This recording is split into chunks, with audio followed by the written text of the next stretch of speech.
All right. Oh, everyone. Hi. Good morning. So, good morning. And today I want to talk about why your child doesn't like to play with you. And the reason why I'm talking about this, I've actually talked about this topic a few times already, right? And the reason why we're talking about this is because yesterday I just got off a coaching call with a parent, just an online consultation. And she's like, hey, Ming, my child doesn't like playing with me. Whenever I approach my child, he says, Mom, go away, like, and that really breaks the mom's heart because all the mom's just trying is just trying to join in the play, right? And the reason why it's not working right now, there's a few reasons. Number one is because the method you're trying isn't working. Okay. If you've been trying the same method, trying to join in for like years, then hey, it might not be the best idea to keep on going. Okay. Because if you keep on doing the same thing over and over again and expect a different result, that's kind of crazy. Okay. And that's the hallmark of speech therapy or therapy, anything, is that it's a very systematic way to try different methods until it works, right? And if you don't do that, it will be very difficult for your child to actually want to talk to you because it keeps on being the same thing over and over, right? And it becomes a very boring routine. Okay, and let's talk about what people have been doing first, right? Let's talk about what people are doing. So we've got that, slowly just sitting next to them and then just joining in the play, that kind of stuff. That stuff works for 90% of children if you do it slowly, okay? And the biggest problem that I see when parents do it, parents show me videos or I see them do it themselves in real life, is that they do not really, they do it too fast. So there are actually a few things you need to do. You need to think about, right? So if your child right now hates being physically close to you, then that is also something you have to be careful. Okay. So the parent who talked to me yesterday, she said that, hey, if I touch my child and like brush him on the head whilst he's playing, he's like that, right? So that means the child actually does not like physical distance whilst playing. So that's something that's rigid and it's hard to change if you're doing a few things at the same time. So let me explain. So when you try to join and play, there are a few things that are involved. Number one, the distance with the child. Number two, what you're saying with the child. Number three, what are you doing in front of the child? And number four, I'm skipping. Number four is that if you are manipulating the child in any way. Okay, so first of all, those four things, there's a lot. I'm not going to repeat myself because it's a mouthful, but basically you have to only do one. And usually that one thing is always the distance first. Okay, if your child right now, when they play, they feel guarded, defensive against why you're coming towards them. The main reason is because they're playing. You're disturbing them. They think you're making them do some sort of therapy, or they think that, oh no, it's that time again. Mom comes again and tries to make a session out of my playtime. And that, of course, is going to make a child run away or tell you to go away because they thought that this was their time and it wasn't one of those training periods again. So what I intend to tell you is to only do the distancing. Slowly decrease the distance between you and the child until he's comfortable, or she's comfortable. Okay. And when you put that, when you are at that situation where you just sit next to them and do nothing, it gives them a sense of security that, okay, mom's not trying to make me do anything. She's just next to me, trying to accompany me. Once they understand that, then you can add more stuff, okay? And the parent yesterday, she told me, hey, every time I make a remark about the things that he's playing, he tells me to be quiet, right? So even if your child is okay with being you really close to them, what happens next is that if you talk, what's going to happen? Because frankly speaking, when you're talking, the kid thinks that you are trying to teach something. Okay, so how do you change that? How do you change that? One of my clients right now online, she is actually having this trouble as well.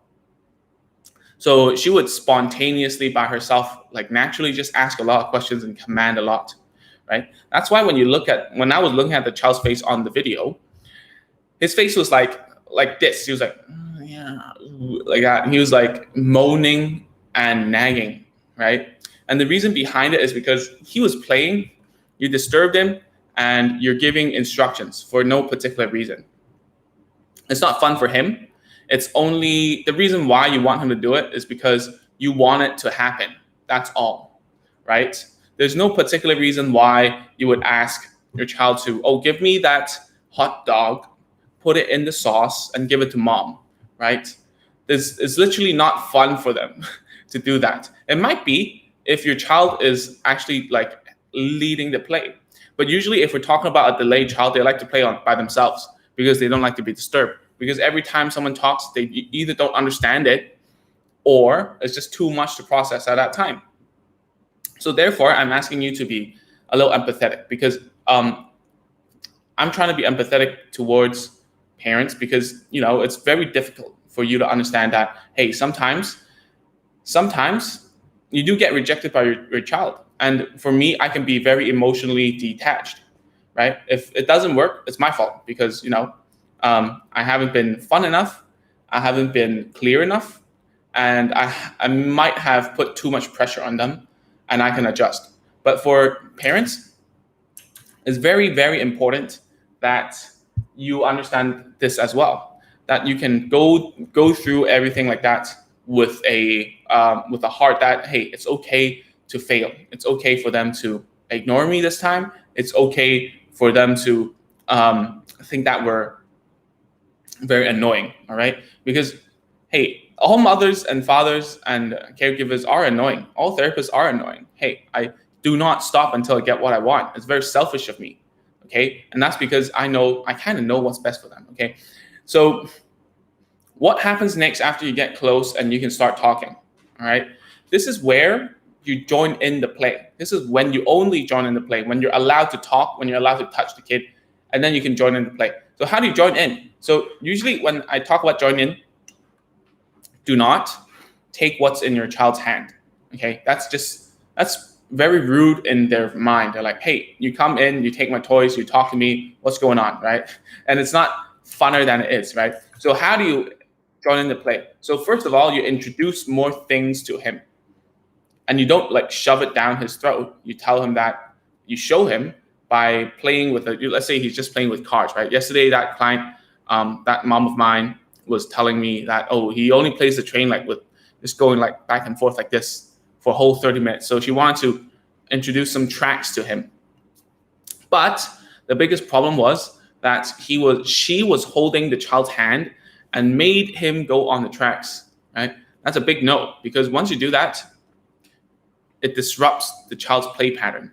And how do you make sure that a child wants to play with you is that when you do it, it seems like you're having more fun than him.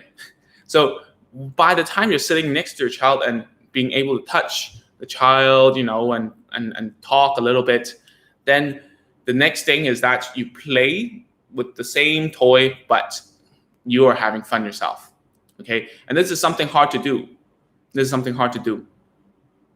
So let me show you. So let's say that I'm still playing with the train, right? So what I would do is actually I would go like, I would make some noise, not too loud, okay? Not too loud, because some children are very sensitive with sudden loud noises. They would cover their ears and shut off and tell you to go away. So you want to try not to do that. You want to go like, choo, choo, choo, choo, choo, like that. Show them. You don't need them to respond. It takes time. And when they look, just keep on going. Don't change a thing. Sometimes when children get interested, the mother or the father or the therapist or the teacher start to escalate what they're doing. And that's not correct because they were interested in that level of energy, right? So once they look and then you up it, then you might have a problem because, as I told you, most delayed children are sensitive. And you don't know what's the correct level of engagement. Like some people are very bubbly. They go, wow, like that. And then child's like, wow, I'm running away, so you be careful. If you can find a sweet spot, just stay there. Just stay there and show them how to play it like that. And you don't need to give a command. If they really want to, they will join in, right? So what if, and you might ask, Ming, what if I've done this, they're looking and they won't join at all right? So what can you do in this situation? So what you can do now is to slightly nudge them. Don't take their hand, slightly nudge them. So what I love to do is to actually nudge them at here, the elbow, just nudge them a little bit and tell them to go play. If they don't, then don't force them, okay? Don't force them.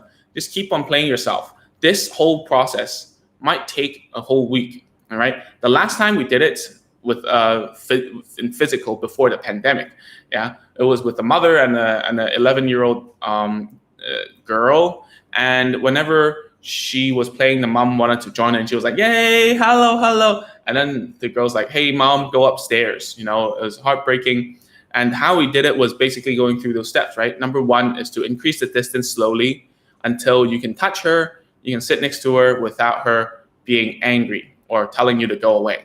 After that, you want to start talking, but nothing, no questions, no demands, no instructions, no whatever. Let them know that this is not therapy time. Let them know that this is not a teaching time and not a teaching moment, but a time to spend together, right? So distance, okay, can touch, all right, can talk, cool. Next step is to show them something that's more fun than what they're currently doing. So back then we were doing with like cooking toys because the little girl, 11-year-old girl, loved playing with like cooking. So we taught her by showing her that, using the oven, using the sink, using different things, making it into a sequence was actually more fun than what she was just doing. She was just only cutting it, she was just like cutting and putting it down, cutting and putting it down. We had a whole sequence. We showed her what was cool, all right? And if you really want to know how to make a sequence, we have a video on YouTube or on Facebook. It's called like how to play with your child, how to do sequential play, I think. Yeah, but if you have any questions, do DM or PM me. My email is ming@asiansofspeech.com. And you just tell me what was happening at home, tell me what's going on, and I'll be very happy to help out. And so after we did that, the girl started to like engage. She started to understand, hey, actually playing with mom, having this sequence is much more fun than playing by herself. Because then we can do a lot more like pretend play and everything like that. So you need to go through those steps slowly. Don't be hasty, because yes, we all want our children to like get it instantly, right? But sometimes going fast doesn't work. Going slow is the best way to do it. And by systematically increasing the level of difficulty, the level of intrusiveness, right, it becomes easier for us to trust someone, all right? And I've made this analogy a few times already. So just imagine that, right now you're asking too much of a commitment for your child, all right? It's just impossible. They've been very used to being alone, playing alone, saying stuff alone, singing alone. But when you add yourself to the equation, it doesn't work. So the analogy is, imagine you're dating someone, right? It's not the first time you see them. It's not going to be like, hey man, you want to go out to a movie or something? It needs to be something lower, just for a phone number, something that is a little less commitment. And it's the same with playing with children, okay? And the worst part is that if your child has gone through therapy and you've been trying to teach your child for a long time, they've actually learned to build a defense when they know that you're trying something, okay? And there are a few cues that make it very apparent to kids when you want to try to like teach something, okay? So number one is your tone. Be careful of your tone. Do you go up, okay? Do you do that? Do you have a certain way of saying things? You have to catch yourself, okay? The best way is to take a video. I've done it myself, obviously. It's very painful to watch yourself on video, well, especially when you're doing therapy. You catch on things that you think you're really stupid. Why would you even say that, right? So be careful of your tone. Do you suddenly have a tone that indicates to your child that you're going to ask a question or teach them something? All right, that is a huge turnoff, okay? Do you have a lot of physical touch when you try to teach your child something? So for instance, I've actually pointed out this to the mother that whenever she tries, she has a few things going on. Her tone goes up. He goes like, let's call her Tiffany. It's not her name, okay? He goes, Tiffany, like that. Once she does that, Tiffany runs away, okay? So when she does that, it means that she wants something from the child. So catch yourself, do you have these cues? Does it like happen? All right. You can ask your spouse. You can ask your spouse. Either the mom or like your wife or your husband, they will know. They will catch it. Okay. And then, do you have any physical touch? So back then, the mom would go like, Tiffany, and like tap her on the shoulder, or like, be really close to her. So that becomes a cue, a prompt towards the child thinking, dude, you're gonna talk to me and teach me stuff now. You're gonna disturb me from my play. Hi, yeah, like that, right? Okay, so we've gone through all those things. Man, that's a lot of fur from my cat. Anyways, so we've talked about all these things, right? And decreasing the distance slowly, and then what we do is like we start talking to see if we start to touch them, see if we can touch them. We start talking, see if we can talk, and then we show them how to play something without being intrusive, right? We just play something, have our own fun, and see if they want to join in, right? So these are the things that you need to do. Are there any other reasons why your child doesn't like playing with you? Well, there are a few, okay? First of all, let's talk about two, okay? First of all, they might not like what you like or what you think he likes, okay? For the example about the parent yesterday asking me, the child likes to play with trains, right? But doesn't mean he likes the train tracks, okay? So that's why if you keep on selling the same thing that doesn't work, you have to change it. It's like selling a comb to a monk, man. I mean, if he doesn't need it, why are you selling it, right? Or he doesn't want it, why are you selling it? Why are you trying to push it on someone, okay? There is a limit to where we change. We will give up on our toys and try something else, okay? So other than the tracks, you can try slides. Does the slide work? Like a car slide, right? Or you can just use a piece of long board and put it against the sofa. See if he likes the train going up or down that slide. Another thing is you can use things together. Can you blow bubbles on the train, right? Can you use Play-Doh and make stamps of the train wheels? Does he like that, right? These things you need to try. You keep on trying until you get the attention of the child without forcing it down their throat, okay?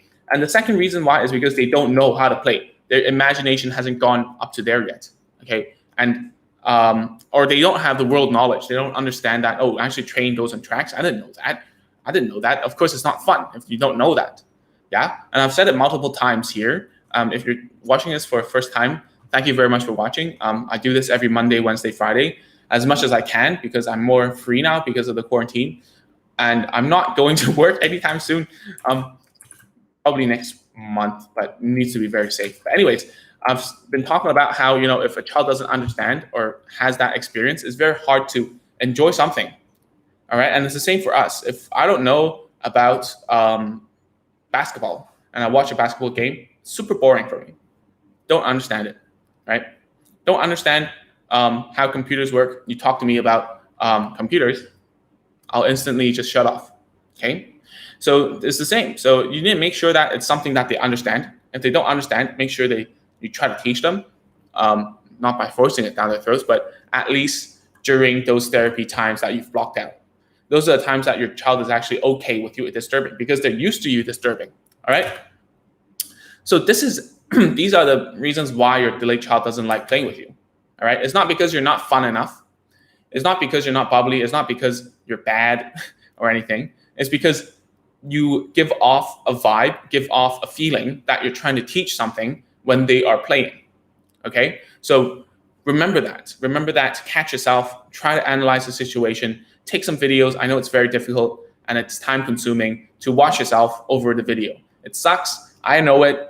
When I first started as a therapist, my boss, my supervisor, asked me to record myself to let her see, because we were very busy back then. We had like back-to-back therapy, and basically I fell asleep every day at 9 p.m. nearly. It was really bad. So after that, she made me watch it. She made me watch the videos, and it made me realize a lot of things. And I still do it to this day for myself. Okay. And I also ask parents to do it for themselves as well. So when you take videos of you interacting with your child, it's much easier to see as a third person what's wrong. Why did they run away? Why are they not interested? Why did they not learn? Right? And most of the time it's because we are too pushy. Okay. And it's not your fault, obviously, because you see therapists are very pushy people. All right. And you need to understand why I can be pushy and you cannot, or someone else can be pushy. You cannot. First of all, you're the mom, you're the dad, you're a provider, not a teacher in their minds. That thing needs to shift a little bit. It's going to take time. Number two is that those toys are mine at my place. All right. I can push them. Dude, they don't own it. But at home, everything, they think it's theirs. All right. That's the main difference. I can push them because they're using my toys, right? You cannot push them at home because those toys are theirs and they like to play it any way they want. All right. And so what you need to remember or think about in these situations is that if they don't want to play with you, they don't want to learn from you, they don't want to read with you, are you being a little too pushy? Can you step back and chop the whole thing into different slices, into smaller chunks, and to do one thing at a time? All right. Is it the physical distance that's a problem right now? Right? Is it your tone that's a problem right now? Is it your actions are too bubbly to make them feel like it's like that? Or are you too fierce sometimes? That's also a big issue, especially in Asia, because you're supposed to be playing. You're not supposed to be like commanding and being fierce at the same time. But sometimes like it's just in our DNA to like, hey, you didn't do it. Just do it, man. Like, even I do it. Sometimes I'm like, hey, you didn't listen. Take it over. Put it on the bowl. Put the sauce on.